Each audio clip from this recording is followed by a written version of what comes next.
Hello and welcome to the Catholic Nerds Podcast, your source for mithril, silmarils, and quality Catholic nerdery. This is Scott, Mary, Cody, and my special guest, or recurring guest, Eric Dumont. That's me. That's you. Hooray. So tonight we bring you a very special episode on the Rings of Power. Yeah. We have nice things to say, and we have some not nice things to say. And most of mine will be complaining. As most people who listen to this podcast know, I love complaining.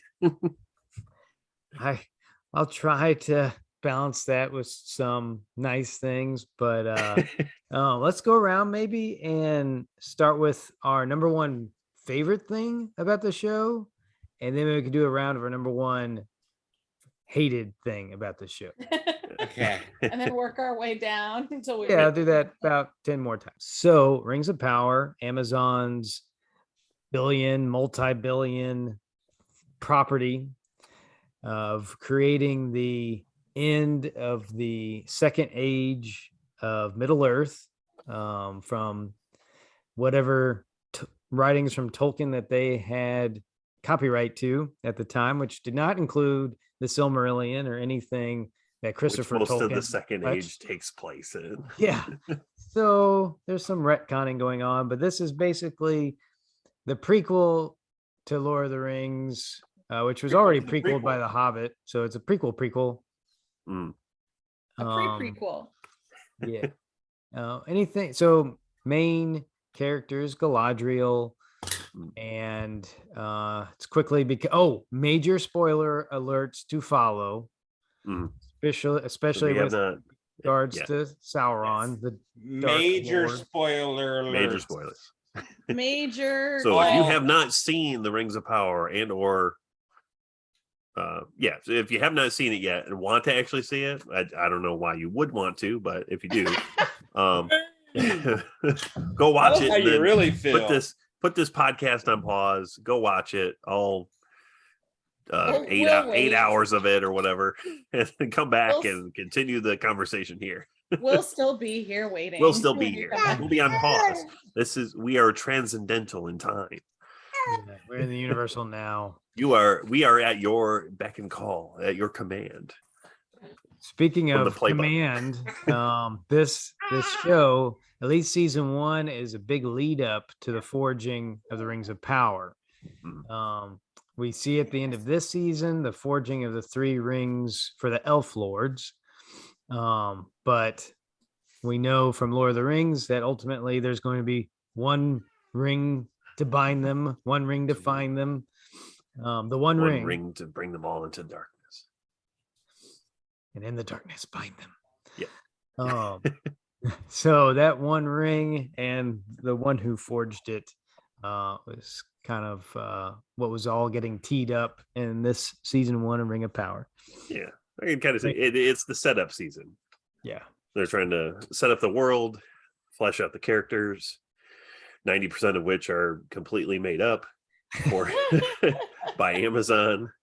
So I can see what they were trying to do. So you said we should start with the things we liked about the show. Maybe not like non-spoiler stuff. Yeah, because if we can't say anything nice, we shouldn't say anything at all. I feel like that's not like, then we might as well just disband our podcast. I can say nice. You should bar me from showing up. I said anything nice. Now we can say whatever we want. All right, well, let's get to it. Scott, what'd you like? Because I got stuff to say. You want to start, Eric? Okay, sure. Yeah. So what did you like, Eric? What did I like? What did I like about it? Because there's a lot that I did. Is it the stunning visuals? Just because of my background in going into television and film in college, from what I've seen and what I've experienced in my own life, I have a lot to criticize for the show, and especially being as big a Lord of the Rings fan as I am. But the things I will say that Amazon did do well. I'll give you one so you guys can give the other ones. my favorite part of the show is the beautiful map transitions they did in between, like going in between the stories, because the whole show revolves around like 4 or 5 different storylines, and going back and forth in between them. And when characters move around, they would bring up a map, and it was beautifully animated. And I think that's what Lord of the Rings really needs in any future productions, is a map, so we could tell where our characters are exactly. Because that was like perfect. But the downside of that, though, as much as I like it, they like abandoned it halfway through the show. I think episode 4 or 5 was the last time they used it. In the last couple episodes, they didn't bring it up again. Oh, yeah, because I figure we knew where everyone was. I did not. I guess, but still, I feel like, because those Hobbit folk are putting There's some a lot miles. of traveling. well, yeah, I mean, there was a later lot of traveling, article. but yeah, I mean, it still would have been nice to see the even if it's just the lines, the map coming up for a few seconds, the lines showing the characters going from one place to another, like when Galadriel and Halbrand go from the Southlands up to Eregion, or Linden. I'm sorry. It would have been cool to kind of see like how far they had to travel. Right. Mm-hmm. But I have a suspicion of why they stopped doing that, because they did it in a particular episode, and I'll get into that when we get into spoilers. So Okay. But anyway, what about you guys? What did you like about the show? I liked that I got to watch it with my wife. Oh. That's so nice. Are you saying there was nothing you liked about it? No, I was being cheesy. Anyways, I would say that because I'm not like a big Lord of the Rings nerd. Like we're like lovers of the films, but I don't think either of us. I tried reading the books. I don't think either of us has read the books. I actually read The Hobbit. Okay. Don't turn off your podcast player right now. Yeah. Yeah. I read The Hobbit, and I here's read. what we figured. We're here representing the average viewer person. Yeah. And you guys are here representing the experts. So we're the voice. I was going to say the nerds, but whatever. Okay. Right. Yeah. The experts, the nerds, same thing. I did read the Fellowship of the Ring, and I got halfway through Two Towers, and I was like, "This is so slow." Yeah, I read One Tower. Anyway. That's a good one. I'm gonna start using that. Anyway, so what was your favorite part? But yeah, so my favorite part, I guess, was what was the not Galadriel, but the other main elf's name? Elrond? No, not that guy. Agent Smith? He's the Legolas of this story. Yeah. Yeah, he is. Because Like he's so BA. Like he's just Arondir. Okay, yeah. He's definitely got his. Well, I can't remember him because he's not actually in the film, or he's not actually in the source material. He's made up. But he's totally a BA character. Like legit BA. So I thought that was pretty great. I enjoyed the scenes that he was in, especially the action scenes that he was in. I also enjoyed learning a little bit more about don't say the Silmarils. origin of the orcs in this universe. That's what I was gonna say. What? That's pretty accurate-ish. Which do the orcs in the movies have that super pale skin that burns in the sun? No. Yeah, so that's why that was something that was completely made up. Yeah, too. Was it really? It wasn't part of the Silmarils?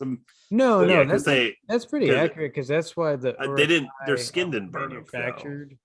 Yeah, they weren't not vampires, but that's why Saruman manufactured the Uruk-hai, so they could travel by day. Right. Because originally orcs they didn't. Okay, spoilers, I guess, for any of that. In the Rings of Power series, they have it so that the orcs can't be in the sun, otherwise their skin starts burning up like they're vampires, kind of thing. But I just thought they were super pasty like me. Right. Which is what happens to Mary when she's out in the sun. Yeah, it's like her skin does the same thing. Yeah. Not quite, but in the actual lore, they don't burn up. They just get really loopy. Like they get kind of drunk when they're in the sun, kind of thing. So interesting. Which I didn't remember anything about that from the movies. Like I had no clue they could only travel at night. In the book, Sauron would conjure darkness when they would go into battle, or they just would attack at night. Gotcha. And I guess the Two Towers the battle happens at night. Right? Yeah, most of your most of those were Uruk-hai though, so at that point irrelevant. It would have been irrelevant, yeah. Yeah, your Dagor, Dagorland. So when Gandalf comes with the sun, whoa, new level of wow. Yeah, that's what he's doing, is piercing the darkness conjured by Sauron, and they kind of had it as. I just thought he was just blinding them for a moment. But well, that too. Well, and that brings up a good point, that the metaphysics of Middle Earth, there's a lot going on with light and dark, right? Yeah. Because you begin with all the light of Middle Earth comes originally from those two trees, right? Well, originally the two lamps and then the two trees, right? And those, then eventually we have the sun and the moon, but Ungoliant, like the mother of Shelob, the spider, right? Yeah, another massive spider, and Melkor, Morgoth drink the light, consume the light of the trees. Or Shelob does, Morgoth doesn't, but Ungoliant, and so I mean, there's a lot going on with light and dark, so that and that's why you see the orcs fighting in the nighttime. That's why you see Gandalf fighting with the light. Even the Mithril and the Silmarils, right? The whole basis, which they can't get to, is that the Silmarils had some of that light, some of that original light in them. Wait, time out. What were the Silmarils? So that's probably what I hate about this show, is that they didn't have copyright to the full story of the Silmarils, which is the Silmarillion. Right. So they conjure this. I don't know if it's completely made up, but it's the myth, this backstory of the Mithril is completely made up. The Song of the Roots of Hithaglir. So that's the tree. Apparently there was this Silmaril. To back up, the Fëanor forged the Silmarils. They're like the Arkenstone kind of from The Hobbit, that this beautiful jewel. They're a bunch of beautiful gems that have the light of the trees. Remember in the first episode, those really beautiful trees in the background? Yeah. Those were the trees of Valinor. And Fëanor used the light from those trees to build these gems, and they're like super powerful and very sought after from the Fëanor's sons and a lot of the elves and stuff like that. So and so that's what went wrong was the Noldor, like Fëanor and his sons and his brothers. They fought over the Silmarils, and they ended up killing. There was fratricide, there was infighting, and Fëanor and his sons split up the Noldor, went to Middle Earth to recapture the Silmarils from Morgoth, and there was the doom of the Noldor came upon them for all those things. But that they're not able to reference that in the Rings of Power. That's the whole reason why they want to get back to the Undying Lands and the return and redemption from that. That's the whole arc. But they had to create this Song of the Roots of Hithaglir to give you another idea of what the Silmarils were, sort of. Another basis for what the elves are trying to do in Middle Earth right now. So the Song of the Roots of Hithaglir, that's where the tree, right? There's a elvish warrior and a Balrog fighting over this tree. Remember when Gilgalad says, Right. "Oh, it's this apocryphal tale that maybe wasn't so apocryphal," and there's a Silmaril in the tree, and it's struck by lightning, and that creates the mithril. Right. That Durin then finds, and his father Durin the Third won't let him mine, and they use that mithril to forge the rings of power. I don't know if it's just going to be the Elvish rings, but yeah, that all had to be fabricated because they didn't have access to this copyrighted information about the Silmarils. Right. And that they're in line. I mean, that's the central problem with this series. So that's why I'm focusing on it, because I think you kind of have to explain that before you can understand the cracks in the foundation. I think my favorite part, I thought I more or less really liked the actors they got, the casting, except for the fact that I found it really difficult. The fact that I don't think Galadriel. You like? Well, I was just going to offer an exception to what I liked. That I found it very difficult that Galadriel and Halbrand. No, Galadriel and Elrond. and Elf Boy with the disappointing hair. Elrond. Galadriel and Elrond. I remembered a name. You did very good. Boom. High five. Nice. That the actors they hired, I feel like bear like zero resemblance.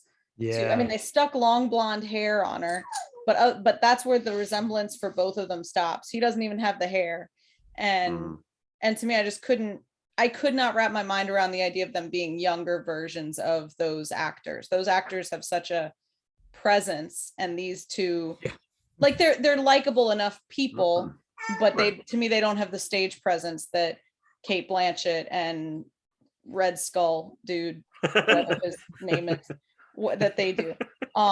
So the casting for the most part, really liked the cast, thought they were a powerful group of people, and also that I thought that if it was a standalone series, that it was an enjoyable series to watch, if it weren't for the fact that I knew that it was kind of violating. It didn't feel really part of the grander. It felt kind of separate. It didn't feel like it fit in with the sort of feel of the movies. But if it was just its own thing, it was enjoyable to sit and watch. So I guess that was my two favorite things. Yeah, it kind of was its own thing. Yeah, exactly. Yeah, because I could see why. I mean, I don't think they were trying to get people who looked like the Peter Jackson actors. Yeah, they were just trying to do their own. They're trying to do their own thing, and that's understandable. But yeah, I agree that some of the characters just didn't feel like they fit the part and all that. But yeah. But anyway, Scott, what was your favorite things? Let's see. So Howard Shore returns. That's pretty awesome. Was it Howard Shore in there? Yeah. I don't think he did that. Yeah, he did it, but the actual scoring was done by God of War dude. Yeah, so Bear McCreary is scoring the whole series, but Howard Shore did the title theme. Okay. Yeah, and he's got kind of cool whole bag full of Oscars, so that's good. Yeah. So yeah, I don't think we had Fran Walsh and Renee Fleming and all those guys return, but I was happy that the music, some of the setting, the texture, the feels of Middle Earth were largely intact, right? The cityscapes, the New Zealand kind of look, the Peter Jackson-esque qualities. I thought it connected. Yeah. It wasn't like we were going from the 80s cartoons by Rankin and Bass, which are awesome, to Peter Jackson. It was the same vocabulary. Right. Yeah. I agree. Although some of the costuming, well, we'll get into the things that we didn't like, but I felt like some of the costumes felt mainly just the chica that went with the guy you were talking about, the girl that she was walking around like in a tank top. And I was like, no one before now has gone sleeveless? I don't understand. I existed at that time, and I have You to wore tell tank you tops that all the that's time. what I wore all the time. Anyway, Back in the day. yeah, Yeah, in Middle Earth, in Middle Earth. Yeah. in a previous Talking- life. You talking about Arondir's girlfriend Bronwyn? Yes. Bronwyn. Yes. Yeah, which Bronwyn. which she's great. I love her. Which her costume alone is probably not worthy of this much attention, but just it bothered me. It didn't have the feel to me of other Middle Earthen attire. Oh, It felt very sorry. And the front part was a little open. it was a little Open. It was a little Yeah. A open, little bit more Yeah. little distracting. coolness going Yeah. on yeah. than we're used to. There Yeah. and then Yeah. I don't remember. I didn't pay attention. Wink. now is it No wink. I don't remember. I'm trying to remember. And I'm I'm like, kidding. I'm kidding. is No, it I was questioning if she was supposed to kind of be like a lady of the evening kind of thing. I'm serious. Like I was like, is this what her character is? Is like I mean a compared medicine to woman all compared to all the other like all the Peter Jackson characters, like we never had that. yeah. Mm. Right. There's that other Arian, Isildur's sister or something. Oh yeah. yeah. She looked so much like Emma Watson to me. Yeah. You know, Hermione. But like looking at her picture now, she looks like Daisy Ridley. So I don't see That it. I could see. Yeah. That I yeah, could see. I yeah, don't see Hermione. Yeah. Don't see Emma. I was gonna say another thing that I actually really enjoyed were the hobbits. Aaron. Yeah. Wait, we're not doing multiple things. Actually, I forgot. That was going to be my He can one bring it up. thing. He can bring it up. That was actually ahead. going to be my one thing, and then I forgot. You like the hobbits? the Harfoots? Yeah. Harfoot. Yes, I really enjoyed that. Oh yeah, yeah. That, Yeah, like, if you tell the showrunners hobbits, they will vehemently correct you and say, no, Harfoots. Harfoot. They're different. Whatever. No, they're- they're hobbits. They're hobbits. Yeah. But they're hobbits. supposed to be They're the predecessors, right? Like Yeah, they're one of the 3 tribes of hobbits. They're Okay. they're a mendicant. they're a subgenre of hobbit, but they are hobbits. Now, Are they well- canon, like in the books? Yeah. They Well- are. Okay. now here's Yeah. my that question. name. But the way they're portrayed in the show is not canon. What do you Okay. mean? Like Just sojourners. just how they were like Okay. sojourners and dirty. Yeah. Oh wait, they weren't so like the hobbits didn't bounce. I mean, around like that? They I did don't think bounce. we knew. They didn't bounce around like that. They did migrate west because they were on the other side. They were on the other side of the Misty Mountains. Mhm. They were on the Rohan side at one point, like when they first show up in Tolkien's lore or Tolkien's lore. Well, they're still on the Rohan side of the Misty Mountains. Yeah. Right. Yeah. They're on the east side. And then at some point all 3 of them go to the west side and then they split up and they regather and repopulate and all that stuff. So And I then they think- eventually all like migrate west to So does the lore forget what- contradict this account of them like being little sojourners all year? Or... yeah, where they're like scavenging kind of stuff. And I don't think that portrayal is 100% accurate. Oh, but I kind of Right. enjoyed that. Yeah. But I mean, like there's I guess there is some value to it there because obviously the hobbits had to start out at some point, but I think, and this might be more of a question for JP. I think that the hobbits are actually like they're like I don't know if I want to say mutation or just an evolution of human beings. And they just eventually got down to the point where they evolved to the point where they're so short as they are. I think. yeah, Because they weren't one of the original races that came about in the first, which is in why the they first didn't age. have a ring of power. Yeah, I would disagree with some of that. I might totally be wrong about Yeah, because about the history of them. was what I think they're setting up, and I think it's going to be awesome, is where they end up is very close to the Gladden Fields. The Gladden Fields are where Isildur is killed by a band of orcs, and the One Ring falls into a tributary there that goes to the Anduin. Like the Mississippi River of Middle Earth. And so remember, that's where Smeagol and Deagle, who are river folk people, will find the One Ring. Right. So these river folk, which is interesting because Smeagol's people were ruled, it was a matriarchy at that time. And you're kind of seeing it set up. Like there's this old woman that ran, that kind of was the head of their government. And you kind of see that setting up with these creatures. So I can see them setting up a river folk. Like these are the four people to the river folk. Because they're not exactly hobbits. But I'm not entirely. Was it the Harfoots or was it the Stores that were the river folk? The last names? Yeah, because of the three original tribes of hobbits, I have to look it up again. I think the Store. It was the Stores, the Harfoots, and what was it?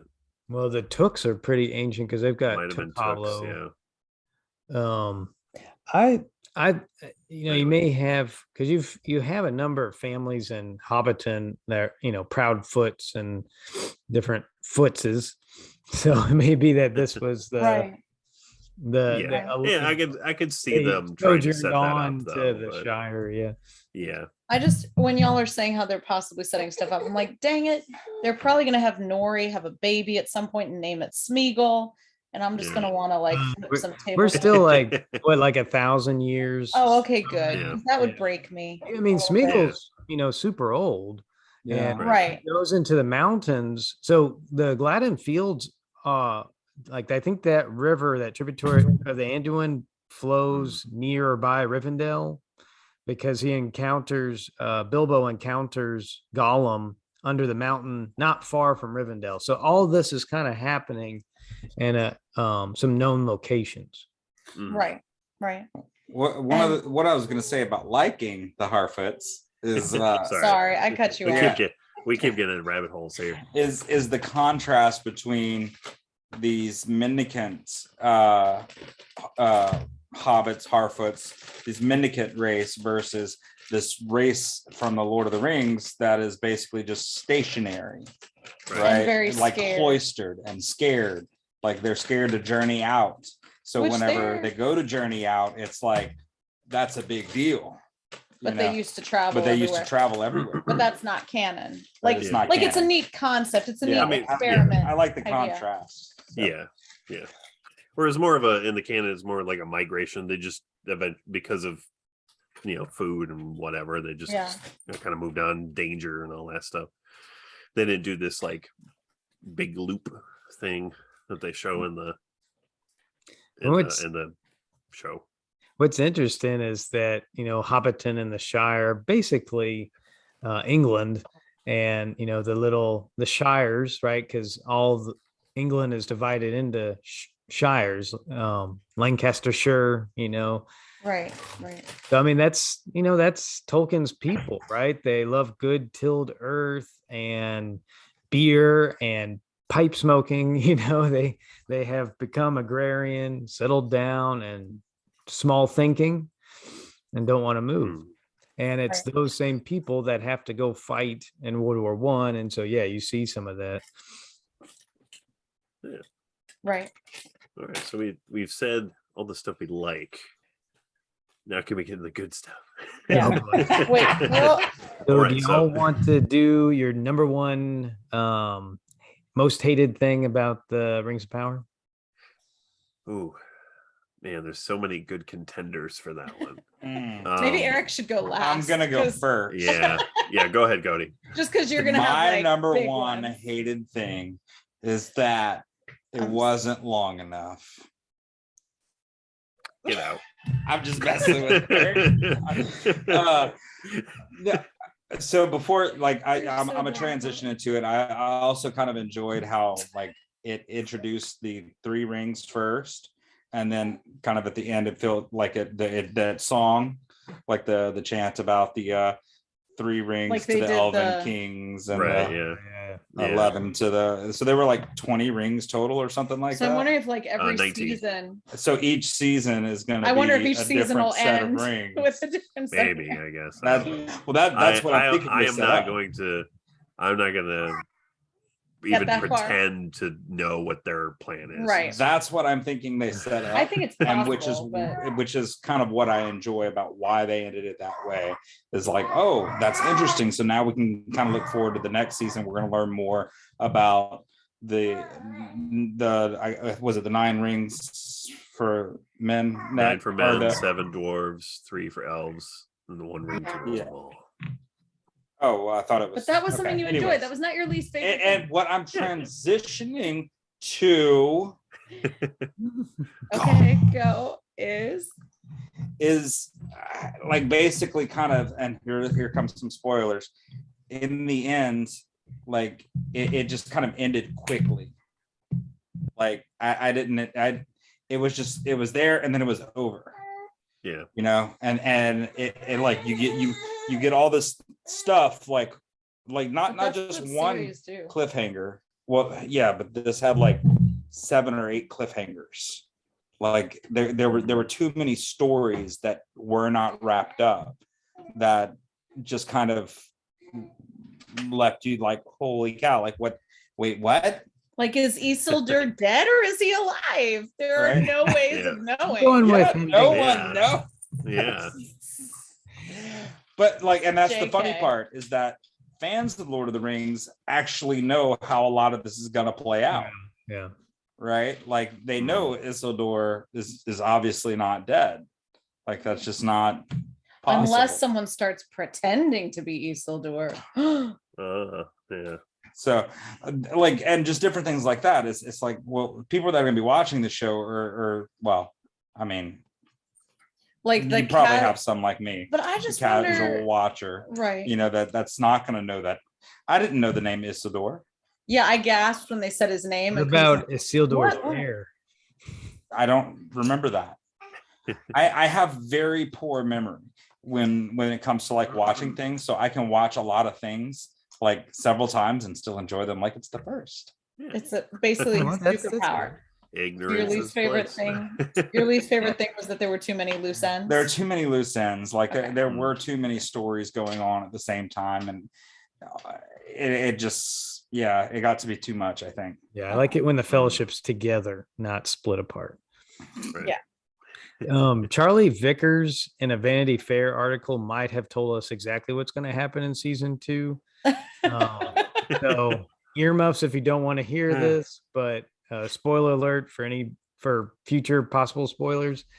He teased the Dark Lord, quote, takes on different shapes in this era and hinted future episodes are likely going to see more of that. He has a beep load of rings to make, he added, and he gets to go to Numenor and he orchestrates the downfall of Numenor. Then he has to take another form. Go back to Numenor. Yeah, go back to Numenor. And then he has to take another form and go and fight in the Battle of the Last Alliance, the battle at the end of the Second Age. So I'm not sure if that's from his. I think they had like 5 seasons planned. Yeah. So this next season is probably making a beep load of rings and taking on another new form, possibly. And then maybe eventually getting to the Dagorland or whatever it's called. Dagor. I think that's not that battle. Anyway. The one that dead marshes were populated by. Right, yeah. Yeah, that was the Battle of the Last Alliance. So were the marshes that the Harfoots went through, were those the marshes that had dead bodies in them? It's speculated, but I don't think it is. Yeah, they wouldn't have had the dead bodies yet. Right. Yeah, at that point, because that battle hasn't happened yet. But right. You know what else is weird? I love rabbit holes, so shoot me. But the Nazgul have already appeared at this time.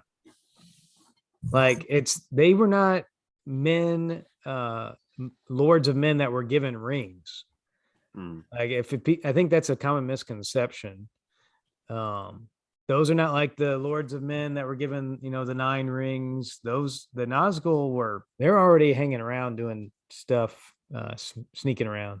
My least favorite thing was when they said, like, what shall we call these lands? And he looks out at this thing that is obviously Mordor. And they put up on the screen the Southlands and have it fade away and have the word Mordor pop up. I was just like, yelling at the TV. I'm like, that is the stupidest thing I've ever seen in my entire life. Now, it was already going to annoy me if he just said Mordor. That was already like, I was like, okay, we know what you're going to say. But the fact that they took the trouble to write it on the screen like that, I just found very intolerable. That very instance too. Yeah. That is the exact same episode where they abandoned the map transitions that I said was my favorite part of the show. That exact instance was probably the perfect point to do the map transition or the map annotation. They should have had the map come up. They should have had all the drawings of the Southlands and stuff, and then have the volcano erupt, and then just darkness, almost like fires underneath the map, and just the paper of the map burn. Yeah, that would have been way cooler than this just lazy 10-second, the title transition that I can do in 10 minutes. The title transition felt like an insult. It felt like you really think we're that stupid that we needed this visual. This show cost $1 billion. Where did it go? Into those 5 seconds? Right. My theory why they did not do the map there is because it would have shown Numenor is way too far away from Mordor for all this to happen in that sequence. And people would be like, wait a second, how did A get to B? Exactly. Yeah.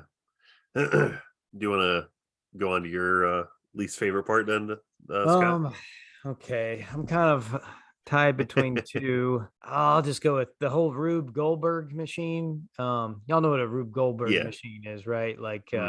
Very complicated way of the doing game simple Mousetrap. To turn on a washing machine or something like that. So we take this strange MacGuffin of Morgoth's or Sauron's sword, or somebody's sword, the remnants of it, and we follow this for a while. We don't know why, and then eventually it's used to turn. It's the key. It's to open a spillway. Yeah, to open the and that's a spillway that flows into all it does. Yeah, and that's all it does. Yeah, it's never shown to be a powerful. I mean, it's shown to be oh no, I can't destroy it by hitting it with a hammer kind of thing. Right. It's built up to be all this powerful thing, and then all it does is it moves a rock out of the way so some water can spill through. And maybe the fact that there was some magic to that, but it was not shown like that. And meanwhile, does water have that effect on volcanoes? No. Because okay, so you have a big rainstorm. Oh shoot! Now we have a live volcano. Mordor's been popping up everywhere. Yeah. So the fact that everyone's just rubbing their heads. The whole concept. Okay, this is a rabbit hole. I really want to get to this in detail. The whole concept of the creation of Mordor is absolutely stupid. I hate it. Let's put a pin in that because I want to go into super detail of that. Okay. Is there any other bad things you want to bring up, Scott? Again, it's kind of a geography problem, but Galadriel jumping ship and acting like she was going to swim across the Atlantic, which is the equivalent.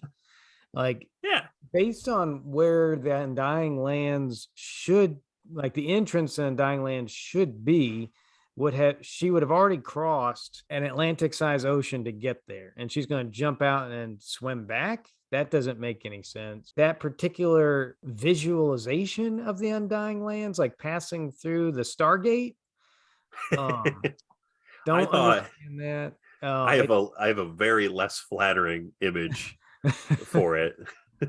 I mean, at At worst, Stargate. At best, it's the end of the Voyage of Dawn Treader, I guess. Prince Cass. I always forget which comes first between Prince Caspian. But when they get to Aslan's country, and you've got the floating flowers covering the ocean, and then you get to like a new shore. Gandalf described the Undying Lands in possibly the most beautiful passage of all of Tolkien's writing, which is a far green country. This is when he talks to, in the movie anyway, this is when he's talking to Pippin during the Battle of Gondor. Right. In the book, that's not where it happened. Right. Yeah. Much like a lot of the scenes in the movie. Oh yeah, far green country under a swift sunrise. It's Frodo who says it. It's not even Gandalf that says it. A song that seemed to come like a pale light behind a gray rain curtain. I mean, that is the description of the Undying Lands, and that's Tolkien's understanding of heaven as well, right? The veil of this world passes away, and it's the beauty of a new heaven, a new earth, a new creation, not the Stargate. Yeah. Right. Which also, is there any indication in any of the books and any of the canon of Galadriel being a warrior? Nope. Okay, because it kind of bothered me. They flipped Galadriel and Elrond. Elrond was supposed to be the warrior. Right. I mean, he clearly is a warrior because we see him, in battle. Yeah.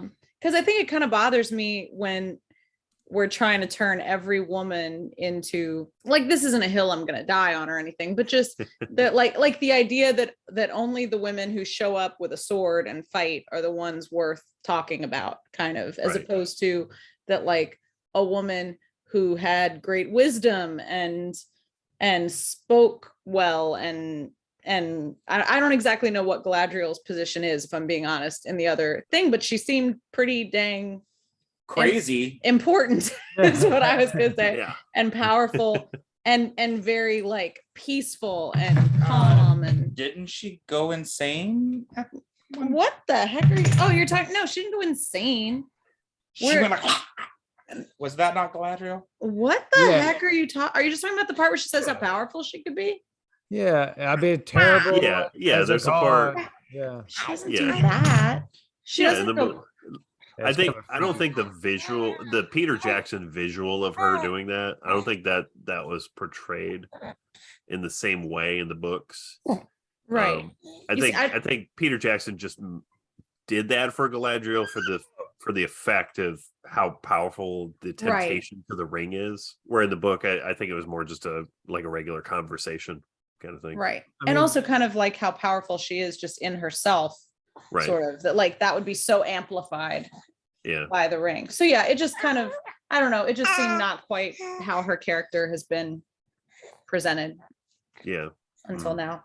I mean, it is a tremendous disservice to her as a character because she was very powerful magically. Some of her powers include like predicting the future. And I mean, she couldn't see outside of a paper bag and yeah. And then also that Sauron could not perceive her mind, though he could perceive his. That she could perceive his mind, but he could not perceive her mind. That did not happen. That was reversed. Right. Yeah. Right. That whole thing just was very, I don't know, like the build up to that, I feel like was very, like they went from not giving any inklings that it was him to spoilers to suddenly all the inklings, so that it's like, well, okay, obvious, like it was almost like, well, no, it can't be him because they're giving us too many inklings that it's him at the last minute, and then boom, it was him. And I knew it from the second episode when he showed up. I knew that was Sauron. I felt like it was a letdown. You did. I was and then in our in our chats, I was just like adamantly like, everybody, that's Sauron. They're like, I don't know. Nope, you're all wrong. But yeah, so they were so wrong. I see what you did there. Yeah, I tried. Pretty awesome. Okay, so I think this thing, kind of building off of what Cody Cody said was his least favorite thing. My least favorite thing, and I think is the number one thing that's wrong with the series, is the style of directing and writing. It's the showrunners of this show, JD Payne and Patrick. Do you know anything else they did? Patrick McKay. They have not done their own show. They are incredibly green in Hollywood. They are I listen to a lot of other YouTubers talk about this and stuff. And they use the word that Patrick and John are, or JD, they are disciples of J.J. Abrams and his style of directing, which is the mystery box style, which is the absolute worst way to do movies and tell a story. Because they have zero idea, they have zero plan about how the story is going to. They just keep building off of these mystery boxes. They just keep creating cliffhangers to explain later. Mm-hmm. And not explain later as in, oh, yeah, we're going to place this here. So in episode 3, we'll bring it back up again and it'll come full circle. No, it's cliff. You fall off of it and they just continue the story from there. And they might bring it back to it. They create more their answers create more questions. It creates so many questions. It creates a confusing story. And it is the most infuriating way to build any film or writing or anything like that. And that is the single most thing that has been an incredible disservice to Tolkien's writing. So let me breathe here. So if you like Lost, I mean it works. I like this, but what was funny is J.J. Abrams didn't actually. He's always credited for Lost, but he did like 3 episodes. Oh, the Lindelof. Yeah. So, but he was not the executive producer or whatever. Yeah, and the guys who are directing it and writing it and stuff like that, they actually wanted to like end the show in like season 2 or 3 or something. Well, they had a writer's strike at season. Yeah, there was a writer's strike. I mean, that actually wasn't the biggest problem. The biggest problem was the studio wanted them to keep pumping it out because it was the biggest show, it was the biggest hit ever. So they wanted them to keep going and keep going and keep going. That's why near the end of the series, it just got stretched real thin and it got really wacky with a lot of stuff. Until eventually they gave them the green light to actually wrap up the show. Because that's what's sad about some shows just shows in general, and whether it's animated or not.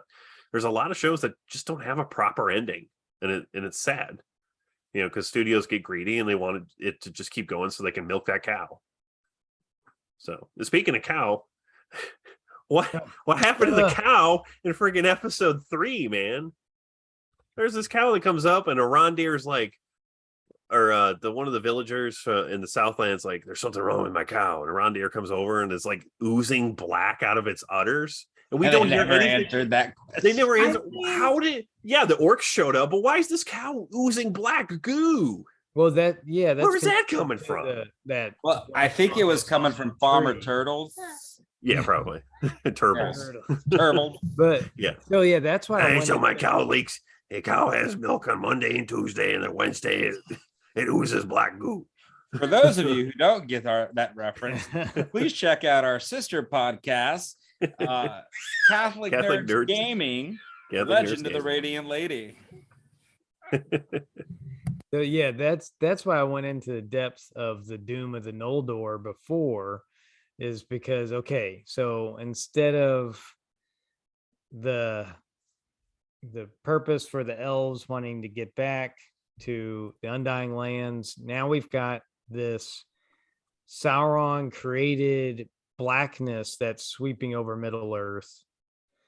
Instead of the time of the elves fading and their power fading, that's what's being replaced. And so you see the tree of the elves, Gilgalad talking about, the leaf being covered in the black fungus, and then when it's in the presence of the mithril, it heals suddenly.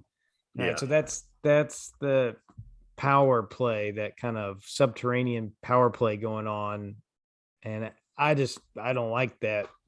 I mean, I understand why they had to do that. They had to come up with overarching purpose, but that's just not. And completely fabricating a backstory for mithril is ridiculous.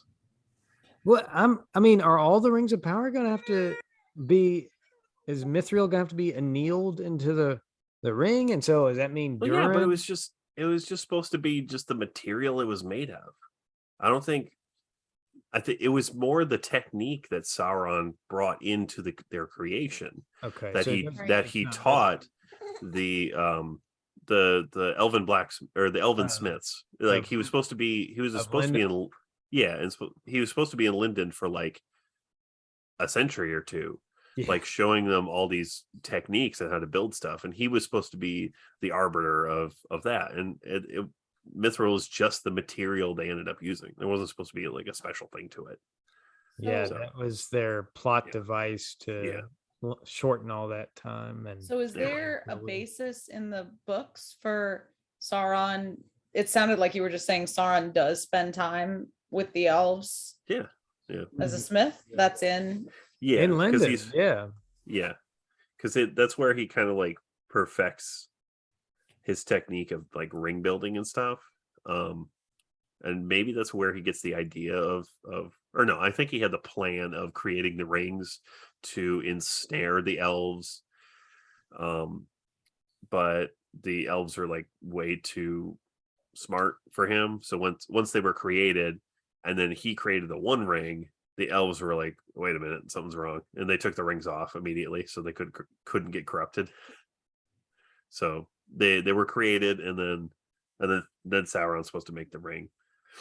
And he's supposed to spend a lot of time there because he shows up in Linden, and he shows up as Anatar, which the word Anatar means the Lord of Gifts. And he's showing up and be like, hey, I'm going to be really cool and show you all this cool stuff. And Elrond and Galadriel were Galadriel and Gil-galad were supposed to be like super suspicious of him, but Celebrimbor, in his hubris, was like, oh yeah, you're super cool, let's build some stuff. And he spends a lot of time there. He shows them a lot of techniques, since Sauron is a Maiar just like Gandalf is.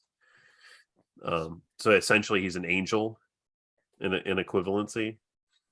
But where Sauron and Gandalf are different is Gandalf was sent to Middle Earth to help humanity fight against evil, and not to use their power to just take care of everything. Whereas Sauron just wants to take that power that he has to just dominate everything. Right. But yeah, and so he hated the elves. That's why he wanted to sneak in there and pull a little sneaky on them, make the rings, and then make the one ring and try to take them over, kind of thing. Gotcha. But yeah. Side note: it will forever bother me that they cast Celebrimbor, the actor that plays him, and the actor who plays Elrond. And didn't make to us brothers. They look so much alike. Like those two actors both have kind of oddly shaped prominent chins that are very similar, very prominent foreheads, similar mouth shapes. Like they easily could be cast as a very convincing father and son, or brothers with a bit of an age difference. And for me, it was just kind of distracting the whole time. But I was like, they need to be related. How are they not related? They look exactly alike, or two time traveling versions of, you know what I mean? Like this is you from the future that's come back, right? My problem with Celebrimbor in the show is more the outfit that he picked out for him. It looked more like a dress, like he's wearing some kind of like really fancy muumuu or something like that. Yeah, I mean, was it not a Hogwarts? Yeah, some kind of robe thing or something like that. It's just the colors and the patterns on it and stuff. It looks like window drapes, right? But when he changed into his like blacksmithing attire, that was pretty cool. I like the design of that. I think the one character that I like their design the most is Farazan. He's Queen Muriel's advisor. He's the guy with the super cool beard. Oh and very and volumizing shampoo. Yeah, like super volumized. Like, man, that guy, he doesn't need a perm at all. But man, I think his design is probably my favorite. Yeah, I just felt like the elves. I can pluralize. I can do the plural of elf. Their hair and everything in general was just a big letdown compared to what the movies had set up, which you could figure, okay, well, maybe this is a separate universe from the films. But from what I understand, there are references in the show directly to things that are in the films and not the books. Right. And so it's not a separate universe. They kept What is this? Yeah, they kept making references to Peter Jackson's films. Right. That's what I mean. Yeah. And like, which is odd because originally the showrunners for Rings of Power reached out to Peter Jackson and was like, hey, could you advise us on this? And he said, yeah, just send me a script. And then they never sent him a script and never asked for his help from there. Oh my gosh. Yeah. Yeah. And then they throw all these references in there. And on top of that, a lot of the like articles and stuff that's been written about the show, and they were kind of bashing Peter Jackson's films. It's just saying like, well, it's not, it was made in a certain time, a certain place and time, and it's not inclusive enough, of course. Right. So, right. But never mind that it was meant to be a Anglo-Saxon, right? Like, right. Yeah. Like mythology. It's a mythology for England. Right. And then just when you watch the show too, it's odd that they had to be so incredibly inclusive about every race of people.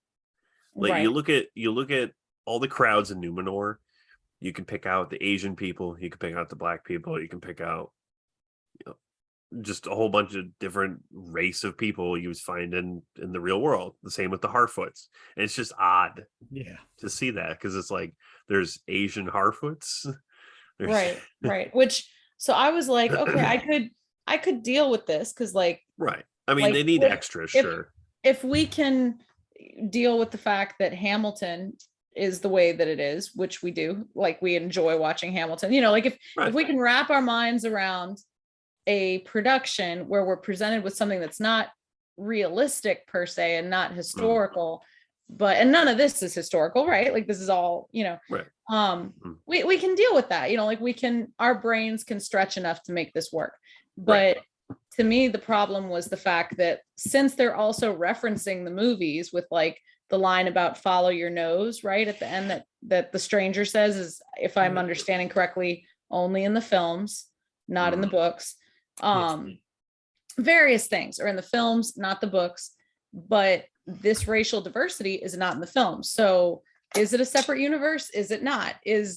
And also why it seems like genetics just don't play a factor in this universe at all, as far as that like these, like you'll have children that do not look anything like the racial makeup of their parents in any way. Oh, hello. Apparently what's happening is that all these races are going to come together as white people finally. Yeah, eventually. Somehow it works. All get bleached. Yeah. Don't know how that works out. Right, yeah. And I thought, because I think Mary is making a reference to maybe Nori and her mother. And I actually, I think in one of the episodes where Nori's father, I forget her parents' names, but Nori's father has a conversation with, I have it here actually. I think her name was Marigold, wasn't it? Marigold. That was the mom's name, not the dad's name. I know. Yeah. When the dad and Marigold were talking, I think it's implied that she's actually his second wife. Yeah. The first wife actually, got lost on the trail, which is another rabbit hole we can go down. that the Harfoots were actually horrible people. It seemed like there were points where it was like, this feels kind of very survival of the fittest, what they're talking about, but then they seem so nice and sweet. Yeah, they're singing a song like nobody goes off trail, nobody goes off trail, and nobody walks alone. Yeah, and then they're like, oh yeah, we left all these people behind. But we wait for you. But we'll wait for you. Yeah. Symbolically. When his ankle broke. That was vicious. Yeah. This guy got stung by a bee and died. Let's laugh at him. Yeah. It was weird.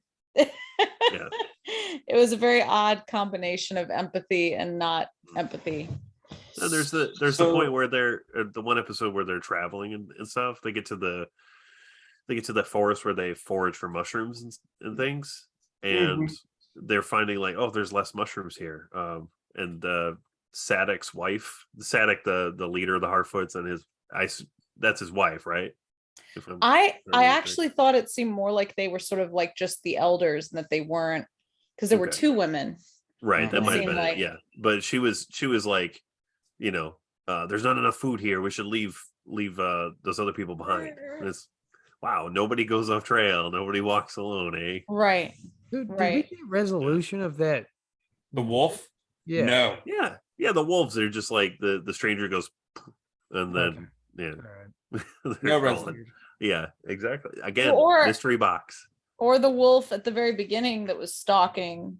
Is that the wolf you're talking about? Yeah, that was like miles and miles and miles and miles away. Completely different. It was like, oh, there's danger afoot. Okay. Yeah. Does the wolf come back? No. Yeah. They actually get attacked by a different pack of wolves. Oh. Stay away from Which weren't even. They didn't really look like wolves. Yeah, I think they might have been like wargs. Oh yeah. How does everybody like the poodle warg from the orcs? I don't recall the poodle warg. Is that the thing that attacks? Remember when Rondir and all the other elves who were watching over the Southlands, they got enslaved, captured. Yeah. Which the how black did they all elf get enslaved? Which also, how did they all get captured and enslaved, but yet their fortress was still seemingly intact? Right, exactly. That people could retreat to it. Continue. Mm-hmm. How did the elves, who have had the greatest eyesight of any creature, not see a big trench that's cropping up and all these trees being knocked down? Yeah. They would have been able to feel the trees. Yeah. They were like salting the earth around this trench they were building. How did the elves not see this? Right. And two, getting off on another tangent. Okay, so the whole concept of the creation of Mount Doom. So they got this sword, right? Which ends up being the key to the spillway that opens up a dam. And that's it. That's its whole purpose. So not included in that plan is a way for the water to get to Mount Doom to make it erupt. So what was the point of the spillway? Sauron didn't have that as part of his plan. If that's the only purpose, why wasn't there already a way for the water to travel to Mount Doom? Right. Or why even that whole complicated mess? I Why thought did they just just the key turn and then Mount Doom? I thought they were just trying to find a way to travel undercover. Yeah, I mean that was the initial. It's like they tried to convince us that was what it was for at first, and then it turned out it had a double purpose. Yeah, and the whole concept of that is stupid too, because they're, like I mentioned earlier, they're digging this giant trench, they're enslaving a bunch of people to do it, they're like destroying acres and acres of forest around the trench that could be easily noticeable by the elves. Why are they destroying the forest when the forest creates shade from the sun that the orcs are weakened by? Right. I mean, cut down the trees you need to get down the path, but every other tree that's hanging over the thing. Right. What was the purpose of that? Like what? Yeah. At which that was another thing, was that they seemed to, like in the original Lord of the Rings movies, there are forests knocked down, and there's a sense in which it's like this is a tragedy. Like even though these weren't even though these weren't ents, this mass destruction of nature is in itself upsetting, but not, at least I didn't get from the movies, that it's like this particular tree, this one tree bears a spirit of some kind, like an animism of sorts. Whereas in this movie, it seemed like they were attributing to the elves like a animism, like a sense in which like each tree is like has a soul or spirit, and that they communicate with the tree, and they communicate with the mountain. The dwarves communicate with the mountain. And is there any basis for that in the books? I think the elves, yes. Okay. I mean, I'm not entirely sure. They woke the trees up, but yeah, they're not getting their life from the trees. I mean, the genealogy of the trees, though, is really important. And that's normal trees, not ents. No, those are, well, the trees they have an affinity for nature, but I don't think there was like they don't gain their power like that. Right. I mean, they gain their power from Eru Illuvator. Right. I think Mary's referencing more the tree that Arondir had to cut down for the French. Exactly. That he talks to it and he apologizes. Not the I mean, which the tree with Gilgalad and stuff. I mean, that's its own thing too. But right. But do the elves have like this sense of religious like, reverence? Yeah. To the, and I think there might be pulling something from that. I'm not entirely sure, but I think there's some. Yeah, I think there's something to that. I can see it makes sense that he would have some kind of not that he's an elf, but you're gonna see Isildur take the remains of the tree of Gondor, and that Sauron had taken, and put it on an altar, and he's going to be miraculously healed as a result of this. So, I mean, Isildur is not, that's Numenorian. Can I bring up to why? What is Hollywood's obsession when doing prequel series of doing the whole, what's the word? The fake deaths for characters we know need to be in the next. Are gonna live. Why would you do that? Maybe it's to separate. It's absolutely no suspense. Maybe it's to separate the people who know the source material from the people who don't. But that's also I think that's also the big problem is to create division amongst the knaves. Yeah. Well, yeah, create division in other ways. Like the whole show. Like before the show came out, the character playing or the actor playing Disa, was going through the whole Twitter like, oh, you're racist if you don't like the fact that I'm a dwarf, kind of thing. But more just when you make shows, when you got an incredibly powerful IP that you need to work with, you don't make the show for the people who don't know the show or don't know the stories and stuff. You need to make the show for the people who love the IP, who love the stories that Tolkien wrote. Right. Yeah, it looks incredibly stupid. Devil's advocate. You watched it. And so did a lot of other people who weren't fans of the original show. And we don't know how terrible of writers they're going to be. They may try and kill somebody off. They may have killed him. That was the first thing. I may have missed any talk about the dwarves. I was going to say, like, hey, anybody have anything positive or negative to say about the dwarves? And Khazad-dûm? Khazad-dûm. Yep. Which I thought it was really powerful to see what their civilization had been like, and that it's sort of like when I first saw the Star Wars movies. I'm gonna get blacklisted from this podcast, but when I first saw the first 3 Star Wars movies, I found it not overly inspiring or moving. And later I realized, like, I think it's because Rogue One for me was like very powerful and very moving because we got to see what was at stake, kind of. Whereas in the original Star Wars movies, a lot of it was like, there's people living on that computer animated planet and we blew it up, but we never got to see the people. We never got to see what was happening and what, yeah. And I kind of feel like that was not that the Lord of the Rings movies are like that, but just the dwarf civilization. Like, I don't know. I thought that it was really neat how they portrayed it. It looked amazing. It looked powerful and intricate, and that there was no inkling of that in the movie. To me, at least, it didn't seem as exciting and awesome in the movies. And I think that's one of the things where the Lord of the Rings or Tolkien's Middle Earth is it's its own animal, right, when it comes to adaptation, because there's so much backstory for things that you can't spend time on it too much. Right. That. And I should clarify, I didn't mean that as like an insult to the movies. The Lord of the like I love the Lord of the Rings movies. They're beautiful.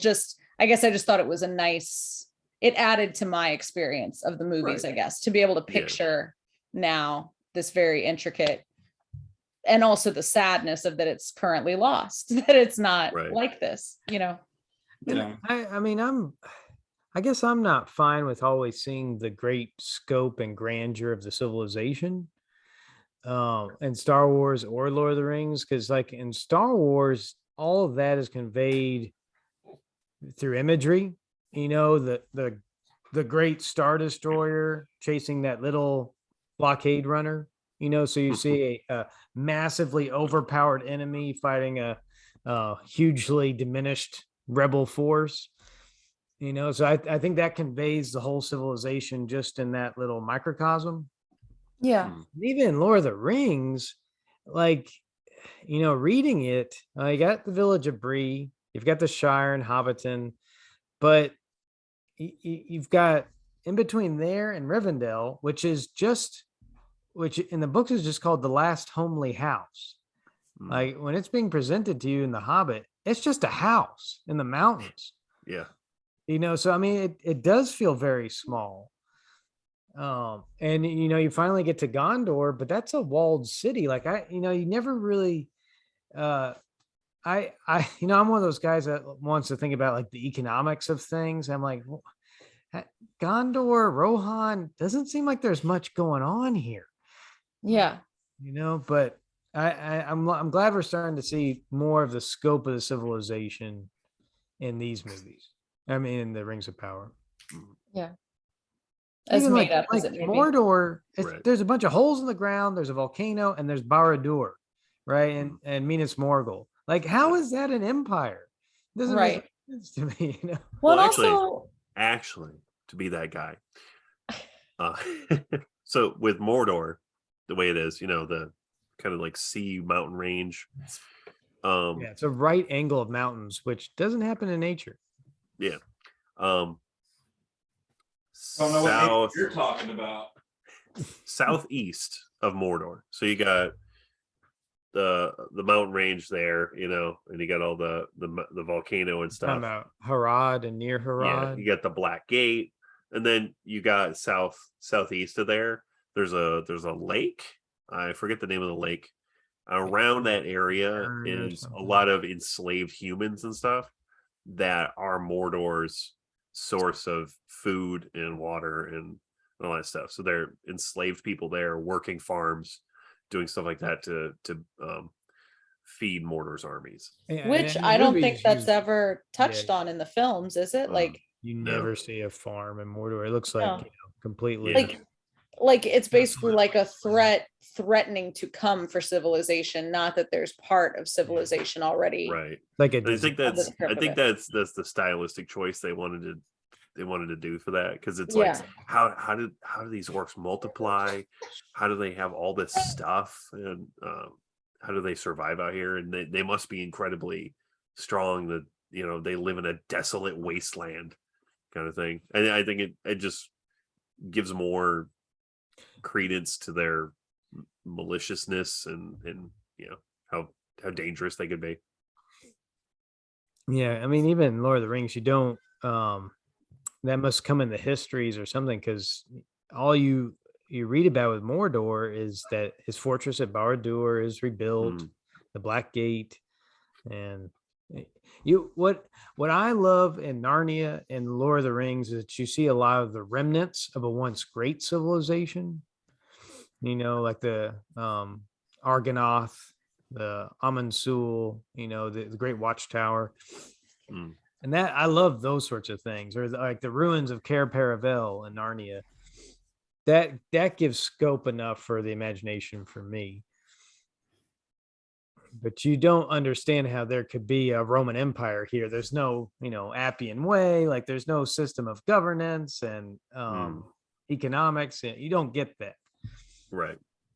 And I guess with elves, it's one thing because it's like, yeah, they can create. I don't think elves really need to eat in Tolkien's universe. I think they just exist. Have that rabbit food the dwarves are talking about in the movies. Yeah.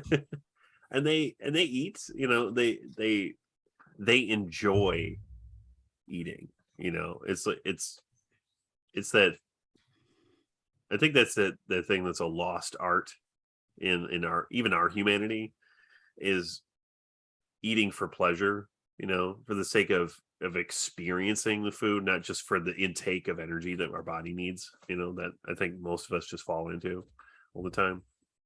I know, especially me, where I'm just like, okay, I'll just throw in a frozen pizza today because I'm tired and I don't want to make anything.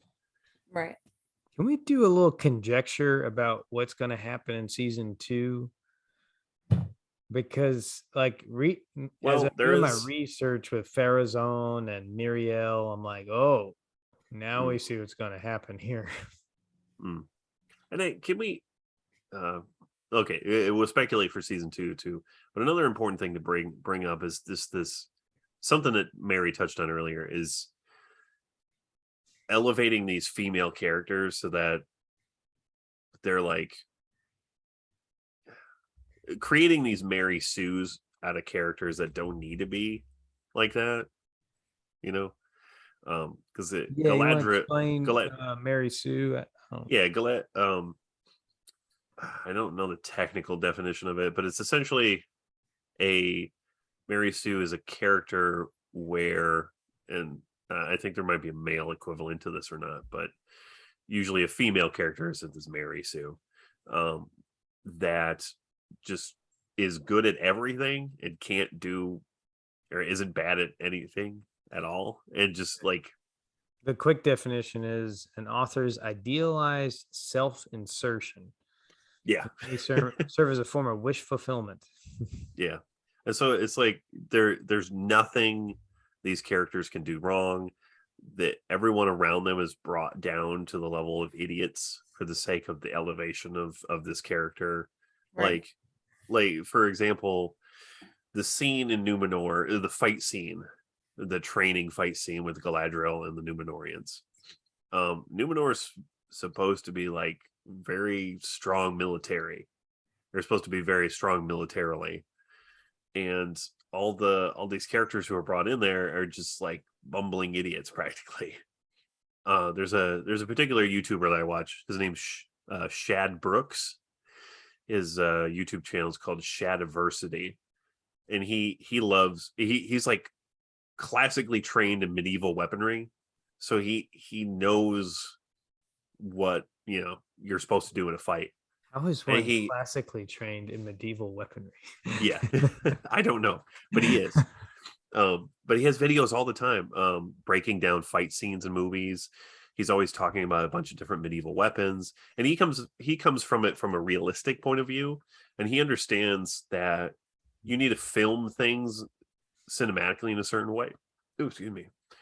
But the way that they're portraying that fight scene was just abysmal, in terms of how you would really fight in real life, and just the way it was filmed. There's just characters just making these wide, easily telegraphed strikes and strokes and stuff with your weapon. Yeah, it felt kind of like a high school play. Yeah, to me. incredibly like a high school play. Or just to kind of simplify, because I'm having a hard time. I mean, right now. If that was a high school play, it would be a very well done high school play. But yeah, and then I found Galadriel wasn't telegraphing her moves. The other dudes definitely. Yeah. Even she was, but it was just like they had to make the rest of everybody just an idiot, just for the sake of making her look super badass, right?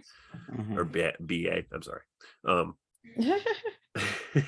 course, those guys were conscripts. They were like fresh. Yeah. Boot camp. Which also, that's another example of, and maybe this is in the books, but the fact that they kept saying that thing about the sea is always right was just that's totally made up. It just seemed like there was a theme that to me was not unintentional. That was very, I don't know, like kind of new age-y, that like these people kind of worship the sea or have this personified relationship with the sea, and the dwarfs sing to the mountain and they ask the mountain for things, and right, all that, and the tree, like talking to the tree and apologizing to the tree, which I am all for avoiding cutting down trees. I'm not here advocating for cutting down trees unnecessarily, but just I don't know. Lorax. I am. No, it just felt to me a little bit forced, I guess. Yeah, no, totally. I guess from a storytelling perspective, they're trying to make sure you knew, like, hey, these are mariners. These are seafaring people. Like that had some kind of mystique to it. I don't know. I thought they were trying to say, just so we know, they're all pagans. And they all worship the created world. One of the I think sad downfalls of creating that mantra, I guess, is the scene when the Númenóreans are on their way to the Southlands, and I think Galadriel asked Elendil, what happened to his wife? Elendil. Yeah, what happened to his wife? Elendil is his father. Elendil. They asked her Elrond's father. Yeah. And they asked what happened to his wife, or she asked what happened to his wife, and he just goes off on this tangent that didn't make any sense to the question, and then he finally ends up with, she drowned. Right. The sea is always right, I guess. Yeah. Yikes. Did he say it right there? Did he say the sea is always right? No, but no. You keep that callback in the back of your mind. Right. Because that's what struck me when they kept saying the sea is always right, is I was like, so you guys think that if someone dies at sea like that, she is always right. She's a witch, or I don't know. She's not a witch. Yeah. And it's not even I think it would have made more sense if they would have had, like, what was it, Ulmo, who is the like god of the sea. I think if they would have like kind of added him to that, I don't know. Or Yavanna. I'd love to, the goddess of the land or plants. Yeah. I mean, I could see the going off of what Mary was saying, I could see the attachment to the different gods that for those particular avenue stories. You got Ulmo with the sea and the Númenóreans, you got Aule with the dwarves and the mountains and stuff. Yeah, and then let's see some statues with to these elves gods. Which also that tangent that what's his name? Numenor? No, Numenor's the place. What's the name of Isildur's father? Elendil. That he is saying that thing about, like, I've always seen the sunset over here and the sunrise over I've always seen the sun set over the ocean and the sunrise over land. But isn't Numenor, which I know that sensation because I grew up on the south shore of a lake. And then whenever we go like to the beach on the Gulf Coast, it's kind of that phenomenon of like, why is the sun setting over there? But don't they live on like an island, like a not terribly big island? So he's a big island though. Well, and he's a sailor. Yeah. So I would have thought like that him being a sailor, that basically that he would have seen the sun set from various angles. Around. Yeah. And then I don't think they really went that far that the sun would be setting at a different angle. Right. So, I guess so. Well, just they also teleported that far too. That was and the Earth is still flat at this point, right? You mean it's not now? No, this is after the calamity, because I mean, what are you talking about? Because Balerion doesn't exist anymore at this point in the story. That's true. There's a point in the story, or the point in the original creation, because another problem with Amazon is that they've shrunk the second age down. A lot of these characters are meeting characters that would not exist at this point in the story, or have been dead by this point. There's a point where things get so bad in Middle Earth that Eru, who's like the one god of this universe, he like destroys part of the land and then makes the Earth circle, because it used to be flat, and then he makes it round and then destroys this chunk of land. But yeah, I was right. And I think it hasn't happened yet. It's the Earth's still flat right now. Okay. And when Numenor sinks, so it happens in Second Age 3319. Arda is transformed from a flat world into a round planet. Right. So that happens at the same time Numenor. Yeah, same time thrown into the sea. Collapses. Yeah, into the sea. Okay, I guess that's my timeline messed up.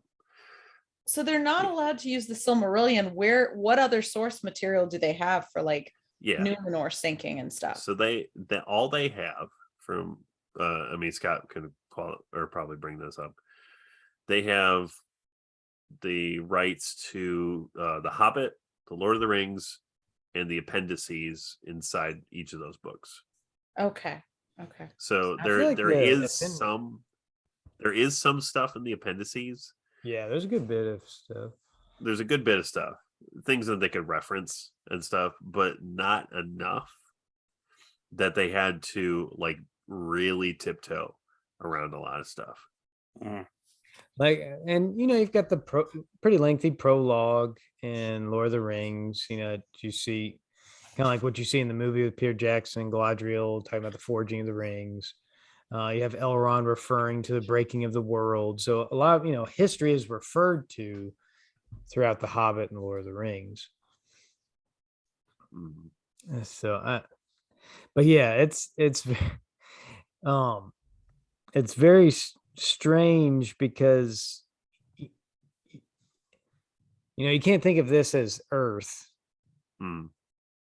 At least you can't think of it as a globe, right? And the equator would be a hot place because you had lamps instead of the sun. I mean, there's a lot of it's kind of like if you're a Hebrew, thinking about you're not thinking about heliocentrism, right? For a Hebrew, the earth is a womb surrounded by water.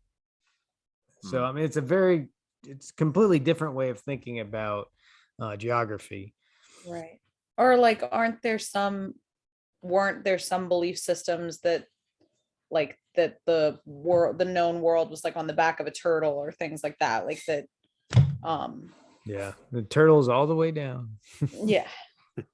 just the fact that there was no concept, there was no, and I mean, even to us from our perspective, so the Sea of Rune is a large sea that then shrinks, kind of the reverse of the Black Sea at the Noah's flood. I think that the breaking of the world is kind of like a reference to Noah's flood, and with Numenor sinking, definitely the sinking of Atlantis. But the land bridge separating the Mediterranean Sea and the Black Sea broke, at some point. That's why the Black Sea became much larger. Now, archaeologically, you can still see Neolithic villages buried underneath the waters of the Black Sea. So, I mean, you see something like this happening in the real world, even in near the same countries where Tolkien's map is referencing. Mordor is supposed to be Turkey, and the Black Sea is right next to Turkey. The Sea of Rune is like the Black Sea. So you've got a lot of commonalities happening here, but not to get into that too much. Sorry. Yeah. that's fascinating to me, but Yeah. I don't know, the last topic I would want to touch on is the writing, and that infuriated me. There was a lot of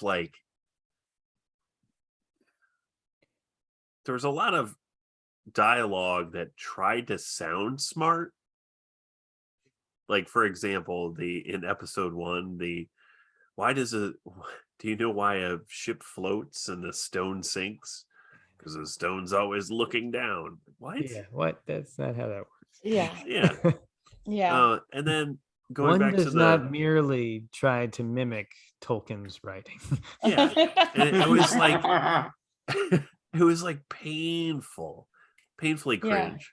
And the other one that off the top of my head is back at the fight scene, or the training fight scene in Numenor. Galadriel comes out and she's like, "I'll keep it simple for you. The easiest way to kill an orc: thrust and twist." What? Yeah, anything will die if you thrust it. And actually, going back to Chad Brooks that I was talking about earlier, he was saying a gut wound is not going to kill anybody right away. I mean, it'll kill somebody eventually, but it takes a really long time to kill somebody with a gut wound. You want to stab them in the head or the heart or something like that. You don't stab in the gut and twist. Maybe if you do the twisting, you might, that might be. It's maybe, thrusting but you versus splicing. Yeah, you can. But who slices?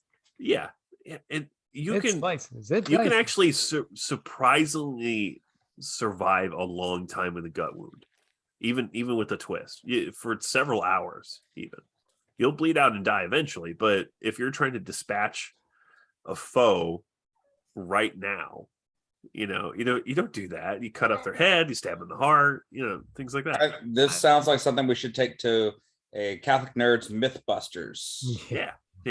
Let's stab Eric in the gut. All right. I'm definitely gonna be sitting down for a little while. You put us... Okay, I might need my lawyer. I thought Scott, you were going to say we should have a training. Well, I guess that is what you were saying. No, you're saying Mythbusters. Yeah. I thought you were going to say we should have a combat training series. Yeah. What's more effective? Yeah. Stab and twist, or talking to them about rock sinking? What kills them faster? Right. Yeah. I think the only because there's all this pretentious, instead of just saying something outright, they have to make they have to make it sound poetic, right? And meaningful. The only one that actually worked was one. I think it was in the last or the second to last episode where Diza and Durin the Fourth. Durin just got told by his father that he can't do the mithril and stuff, and Diza's kind of mad. She's like hammering on something, and a comment she says about slag or something like that, which is kind of a reference to forging and things like that. I thought that was the only one that worked for me. All the other ones were just trying way too hard. Which that whole plot line too kind of felt like, okay, so we had to have a father and a son where the father wants to show restraint and the son wants to do something, and they butt heads about it. It just felt kind of like, I don't know. I can't quite put my finger on it, but it felt like, would they really be arguing this much about this? Or, I don't know. I thought Gil-galad had some good lines, some meta lines, like when he said, the same wind that seeks to blow out a fire may also cause it spread. Yeah, that's a good line. Because we got Mordor got all spread fire. Right. Oh, that's the last thing I want to talk about. Wouldn't everyone have died that was in that massive thing of ash, of smoke inhalation and ash? Technical term, pyroclastic flow. It's an actual thing when a volcano erupts. Have you ever seen pictures of the aftermath of Pompeii? Yeah, that's what I was thinking the whole time. I was like, Yeah. why aren't they encased in? Maybe this is like Lost and they're all dead. That cloud that comes out of Mount Doom.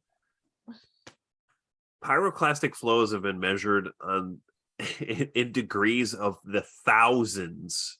Right. No one would survive that. Right. And they come back after that and like nobody's hurt at all or barely hurt. I mean, then again, talking about Sam and Frodo would not have been able to actually walk into Mount Doom. Granted. But it's weird though, because it's not an actual volcanic eruption. Right. I mean, it seemed like it did. I mean, it's water gushing into magma, and then with that rapid expansion, like blowing. Yeah, no, they portrayed it as an eruption, but the mechanics of how they did that would not work. It's not just getting water into the volcano to make it erupt. You have to, water to make a volcano erupt. Water has to get in when the volcano is completely sealed. I mean, think like a 2 liter of soda. Right.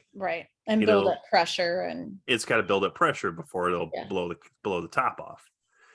So water can seep in from under the ground. It can get into the cavity where the lava is, creates steam, creates pressure, and then. But the fact that the water got poured in there means it's not sealed, so it would not create steam that fast. It just, like the pyroclastic flow, it's usually not just air, not just superheated steam or fire. Right. It's like lightning and stuff too. Well, or like a tsunami of superheated mud, or lava itself. Since they just got a nice good gust of something, they didn't have the. They got Cheeto dusted, as everybody made fun of it. Well, that's the thing is like. When I saw it, I thought, well, this seems like it would be a Pompeii situation, and yet everyone's walking around. And let's say the Herculaneum, right? Because Pompeii was a pyroclastic flow. Herculaneum was the superheated air. Okay, right. Which still would be devastating. But then I was like, okay, let's allow for a moment that it's like this, that it's like what they're showing, where they're all walking around in thick smoke. And none of them are dying from smoke inhalation. None of them, right? I mean, that would kill you. And they're walking in it for days, and no problemo. Everyone's fine. Okay, so I have an argument for this. Here we go. It was in the script. That everyone lived. Right. Okay. The elves are like always partly in this world, partly in the shadow world anyway. So I could see Galadriel being okay with all yeah, this. you could make some arguments of that. But like I think a lot of this stuff, a lot of these critiques are nitpicky. But we love I think doing that. Yeah, sure. And yes, I agree. Sorry. But I think it's more just the general writing of the show. How poorly it's written, the dialogue, the changing of a lot of stuff, the adding of characters that don't need to be there. I think the overall product lends to hyper criticism. If that makes sense, because like if it was written better, I don't think a lot of those things like the pyroclastic, everybody surviving a pyroclastic flow, would bother me as much. But it bothers me more because I dislike the rest of the product as well. So I'm going to be even more critical. Right. Mm-hmm. That's very true. Whereas like I can say I like bad movies.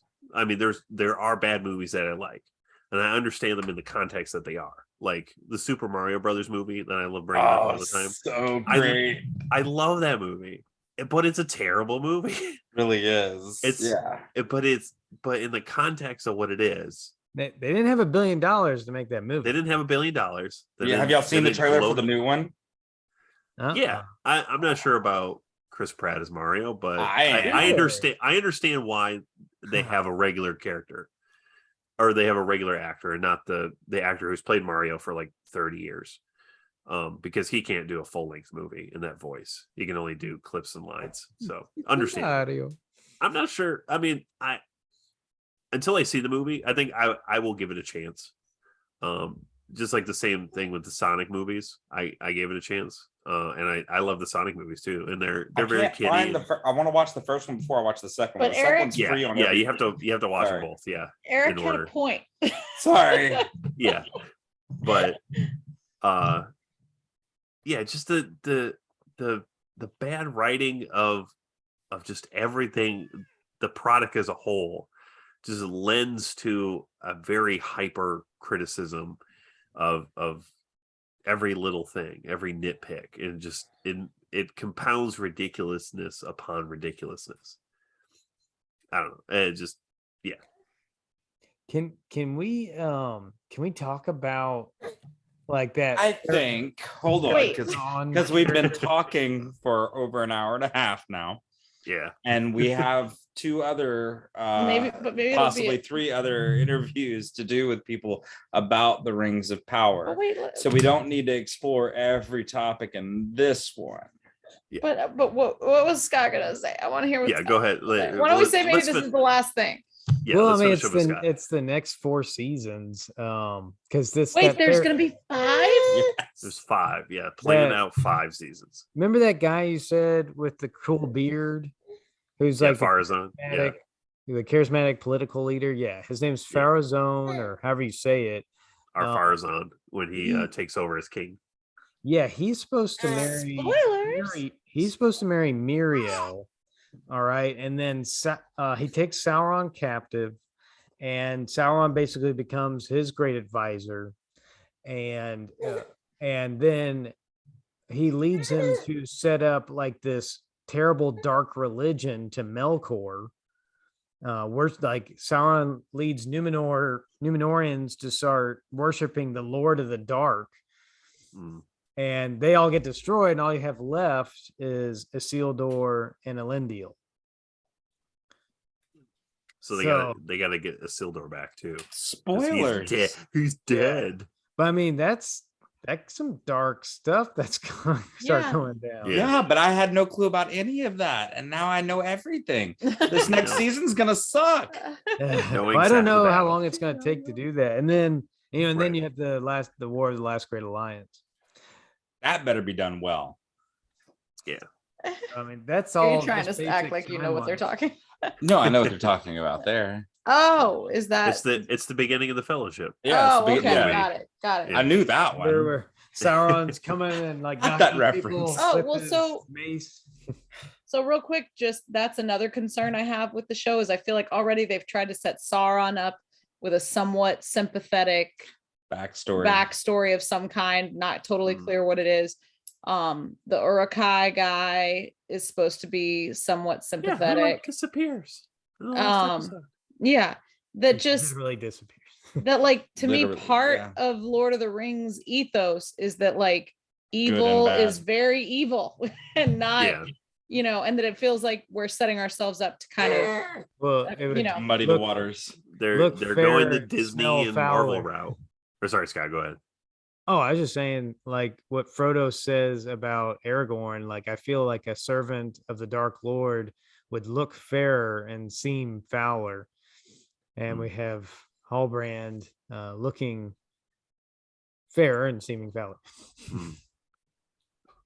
Yeah, I honestly, because I don't know the lore, I thought for a minute that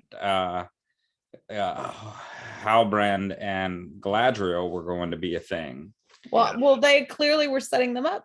A dark he specifically said that he wanted to be a thing. This is true, they did. But even before that, at that point, I actually already figured he was Sauron. Well, we all did, right? We all knew he was Sauron at that point. But like Sauron's like in the X-Men. Remember? You know what I'm talking about? The pterodactyl guy. Yes. Oh yeah. Anyways, they're spelled the same. They are spelled the same. It confused me for a while. Like, are they doing what are they doing? He's a character in the Lost Planet. world. Yeah. Which, okay, so wait, I don't know if this is what y'all are saying, but also they were pronouncing Sauron very differently. How were they pronouncing it? Sauron. They kept saying Sauron, and I was like, they forgot the part. Sauron. Sauron. They were trying to distinguish it from Sauron. That's what it was. Yeah. Anyways, what was I saying? Now I don't remember what I was saying. I'm sorry that you picked up that they were setting him up as a thing, and and so like I was like, I wonder, because he had kind of an Aragornish look, right? And so I was like, I wonder if like this is like, he was wondering if like Galadriel was Aragorn's ancestor. So which that would be I got confused because I was like, wait, wasn't Galadriel the one that he had the thing with? Wait, no. Cody was very Cody was like, isn't? Remember, Arwen is Elrond's daughter. Right. Arwen. So Cody was like, I figured it out. I did. He was like, wait, isn't Elrond Galadriel's dad? Isn't Elrond Galadriel? Yeah, isn't Elrond Galadriel's dad? And I was just like, so Arwen should have a massive forehead. Right. Yeah. I don't know. Did you ever catch the side profile of the guy playing Elrond? Like his under his jaw went out like a foot or two.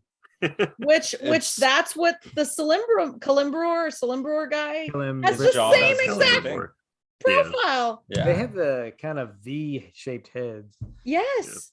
And yet they didn't cast them as relatives. Someone has to make a movie, I do not care what it's about, where the two of them are relatives or time traveling or the same versions. person's time travel. Yeah. You know who else is thought dead, right? Isn't Celeborn supposed to be dead? Galadriel's husband? Yes. Yeah. Well, he's not actually supposed to be dead, but I know, that's what he said he was. Yeah, he's dead or at least missing in the show. He's going to make a comeback probably right at the time when she most needs help. It's because he stared at the darkness instead of looking up at the light. Yeah. Spoilers. Yeah. And he sank. It's like saying, hey, you can't tell me what's going to happen after Jesus dies. I haven't seen the whole movie yet. Which, guys, but I know the Bible. I don't know the Lord of the Rings. With that, you guys know that scene in Titanic, at the end of Titanic, where it's like everyone's back on the boat and there's debate about whether it's a dream or that she died and went to be with you. Guys know what I'm talking about? Right. Yeah. You guys know Titanic. I know. I think about that scene a lot, actually. Do you really? Or are you just joking? I wish I were joking. It'd be funnier. But well, so I was 11 when that movie came out, and someone told me that scene was the end of the movie, and I could not believe that was actually how they ended the movie. So I asked my older cousin. Come on in. I asked my older cousin. I was like, "Hey, can you tell me how does the movie Titanic?" Because I wasn't allowed to watch it. How does it end? And I meant like, what is the ending scene? And she just stared at me. She's like, "How does it end?" It sinks. And I was like, yes, thank you. I know that it sinks. But I still, to this day, cannot believe that that's how they end. I don't know. It's just very. Well, if they didn't end it with that, they would have ended it with. Remember that movie? Hey, but that's a good ending. I feel like that would have been. It's been 84 years. It's been 84 years. Pure Delamere. Yeah. On that note. So what you're saying is Rings of Power is the Titanic. Basically, I've always thought that Lord of the Rings and Titanic are basically the same movie. It's a very expensive ship without a well-designed rudder. Yeah. It's hit the iceberg. And watertight compartments that only go up to E deck, so many. So with how much Amazon is bleeding with this show, it's whatever they're going to pour into season 2, they better kick it up. And there's articles where whoever's they're actually taking the showrunners and stepping them down forcefully. They're going to be still on the project, but in a lesser role. Oh, okay. So it's not going to have the same people. Yeah, it's going to have somebody else is coming in to take some experience. Maybe you didn't do what I think you were thought you were doing there. I thought you were you were talking about with like how much the Amazon is bleeding from it. I was like, it's gonna be like the Titanic sinking, and so like to transition. And I was like, what? But then you didn't do it, so I'm not the master of transitions. Oh, wait. So next Yeah. I'm king of the season is essentially, yeah. Southlands. Essentially the big season 2 there I forget which article it was, but I saw somebody talking about it. Same actors. Where Right. same actors, Totally just the new. showrunners are being pulled off, and then Okay. Well, somebody that's else is going to encouraging. come in. Yeah, and they said within the particular article, whoever representative it was for Amazon was going to say season 2 is going to focus more on the lore, quote unquote. Actually, breaking That's news. how they draw you in. Yeah, so Yeah. an admission of guilt that season 1 they were not concerned about the lore, but now Breaking they're like, news, oh wow, Elon Musk has just bought Amazon and yeah. gonna have a good Rings of Power. Wait, are you No, for no. real that he's bought Amazon? No, he's not. Yeah, he can't, Okay. he can't overpower Jeff Bezos with money. Yeah. Okay. Yeah, Jeff Bezos is That's true. You guys make good points, but I mean, hey, he's buying everything else. Yeah. And all that being said, as someone who's not as knowledgeable of, I know I said this before, but who doesn't have as much knowledge of the lore as you guys do, I think we still enjoyed the experience of watching the show, even though we had various criticisms of it. Like it wasn't like it was entertaining it to a degree, like it held our interest to a degree, you know. Yeah. I really enjoyed the dwarf wife character tremendously. I thought she was hilarious. Yeah. I thought she was I thought fantastic. Diza was one of my more favorite characters. Yeah. So Except up until the last episode, just her total like 180. I'm not entirely sure hooked on. I mean, Did you I can hear see the creepiness in her voice at that one point? What are you talking about? What point? Did I miss in the last episode when she was like, "We are gonna go over your father and we're gonna stick it to him," or whatever. Yeah, she says. But it was but like, at yeah, some They point, really need to cast got you in that incredibly- role. at some got point, incredibly like, dark. her voice like went kind of like evil at some point, and like her eyes like glowed a little more than Yeah. yeah. Than And I what was like- eyes normally do. than That her was eyes. Sauron. She has like She's gold Sauron. eyes.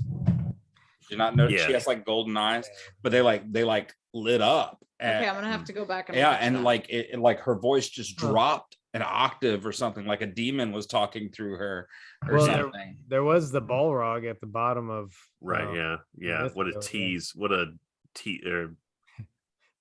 Which that Yeah. too, the Balrog looked, now maybe there's illustrations in the books or something, but that sure as heck looked exactly like the Peter Jackson iteration of Yeah. Well, thank Yeah, God it didn't look kinda- like kinda funny, exactly too, like the 'cause- Rankin Bass Balrog, because that Right, was yeah. a guy in a suit.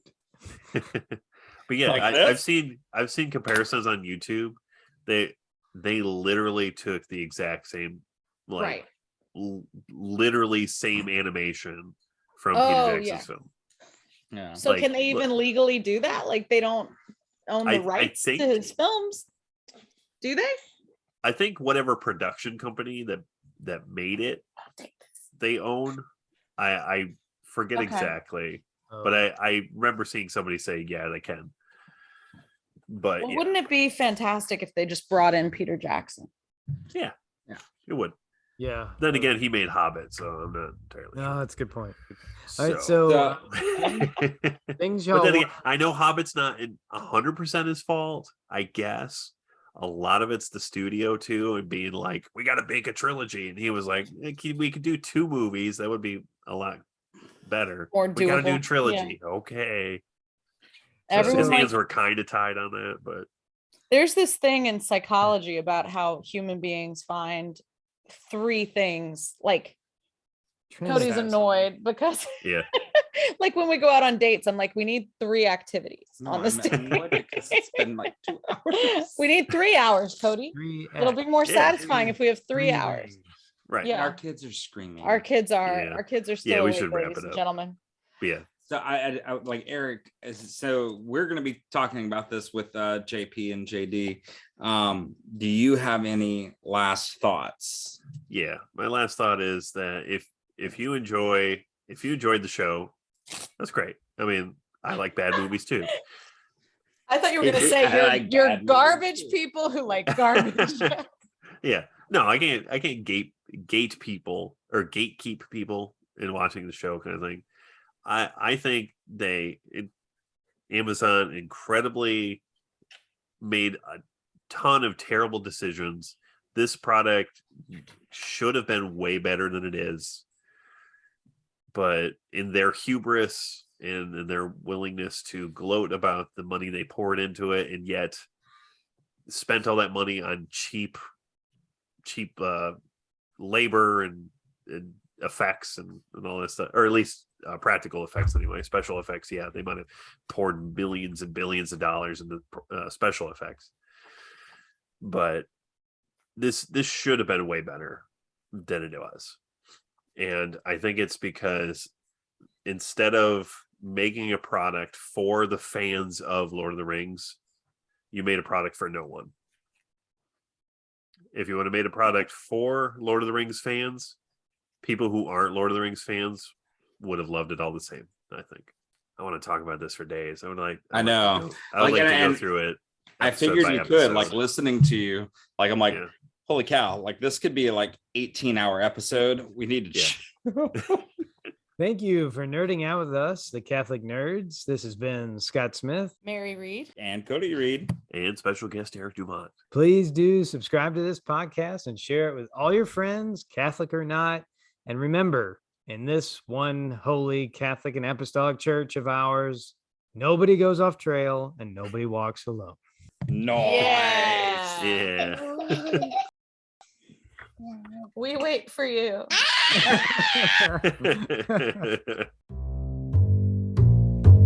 Boom, boom, boom, boom, boom, boom, boom, boom.